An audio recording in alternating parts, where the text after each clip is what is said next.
هنشوف النهاردة ملخص الحلقة الأولى من المحقق كونان الجزء الأول. ادعمونا بلايك واشتراك عشان نستمر في تنزيل ملخص الحلقات التانية.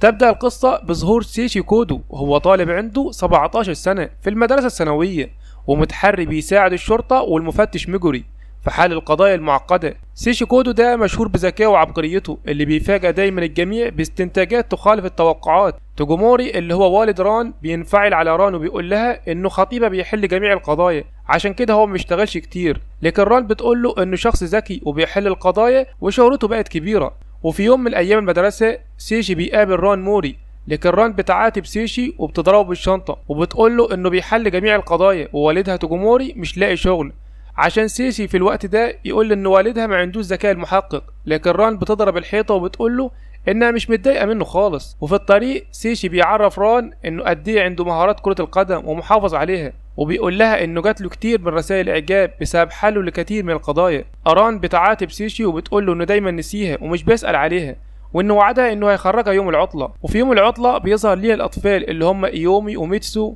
وبيجيتا، وبيقرروا انهم هيدخلوا الملاهي من المخبأ السري عشان الفلوس اللي معاهم مش هتكفي عشان يدخلوا الملاهي عن طريق المخبأ. لكن سيشي بيشوفهم وهما بيدخلوا المخبأ وبيقرر انه هيعاقبهم. سيشي طول الطريق بيتكلم مع ران عن شارلوك هولمز، وبيقول لها انه قد ايه هو شخص ذكي، وبيعرفها انه بيقدر يعرف الشخص بمجرد انه يمسك ايديه. وبعد كده سيشي بيمسك ايد البنت وبيقول لها انها بتلعب الجمباز، لكن بيقطعوا شخص وبيسمعوا كلمتين، لكن بيعتذر على اللي عمله وبتخلص المشكلة على كده.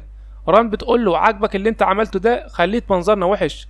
الاطفال من الناحيه التانية بيحاولوا يوصلوا المحطه الرئيسيه عشان يلحقوا يركبوا قطر الملاهي. في الوقت ده بيركب سيشي وخطيبته ران القطر، لكن فجاه بيظهر شخصين لابسين ملابس سوداء وشكلهم مخيف. ران بتنفعل على سيشي عشان مش بيبطل كلام عن شارلوك هولمز، لكن سيشي بيصالح ران وبيعدي الموقف على خير، وقطر الملاهي بيتحرك وبتبتدي لحظات المرح. لكن فجأة بتظهر دمعة على وش سيشي، وبتقع شنطة جنب الأطفال وحبيبات غريبة. لكن اللي بيظهر بعد كده إنه في حد اتقتل في قطر الملاهي اللي هم فيه عشان تيجي عربية الشرطة. لكن سيشي بيقفش الأطفال الصغيرين وبيقول لهم إنه شافهم هم بيدخلوا المخبأ السري، لكن بيتعرفوا عليه وبيعرفوا إن هو سيشي كودو المحقق المشهور. في المشهد التاني بنشوف المحقق ميجوري والشرطة بيفحصوا الجثة، لكن الشخصين اللي كانوا لابسين ملابس سوداء عايزين يمشوا عشان هم مالهمش دعوه بالموضوع. لكن سيشي بيتدخل وبيقول لهم ان مفيش حد هيمشي غير لما الجريمه تتحل، عشان كل الموجودين يعرفوا ان هو سيشي كودو ويبتدوا يقلقوا. والعصابه في الوقت ده بتعرف ان هو سيشي كودو.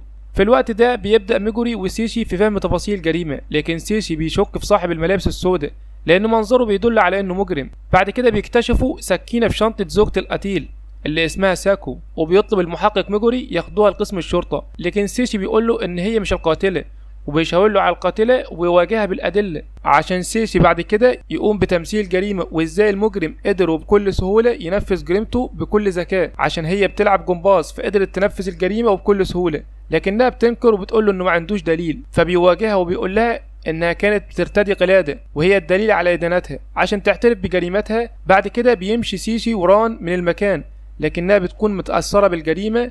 وفي لحظة بيظهر شخص اللي كان لابس ملابس سوداء عشان سيشي في الوقت ده يسيب ران ويودعها، لكن ران بتحس انها اخر مرة هتشوفه. بيروح سيشي ورا الراجل اللي كان لابس الملابس السوداء، لكن اللي بيظهر ان الراجل ده بيبتز شخص تاني، لكن شيسي بيراقبه وبيشوفه، لكن بيفاجئوا الشخص التاني وبيضربه عشان في الوقت ده شيسي يفقد الوعي ويقع على الارض. لكنهم بيقرروا يدوه قرص غريب اول مرة بيتم استخدامه، وبيمشوا من المكان بسرعة. لكن سيشي بيحس بألم شديد، لكن اللي بيحصل بعد كده انه بيتحول لطفل صغير عشان الشرطة تعثر عليه، ويتفاجئ سيشي بالتحول الغريب اللي حصل له. عشان تنتهي الحلقة الأولى لحد هنا، ادعموني بلايك واشتراك عشان انزل تلخيص الحلقة التانية.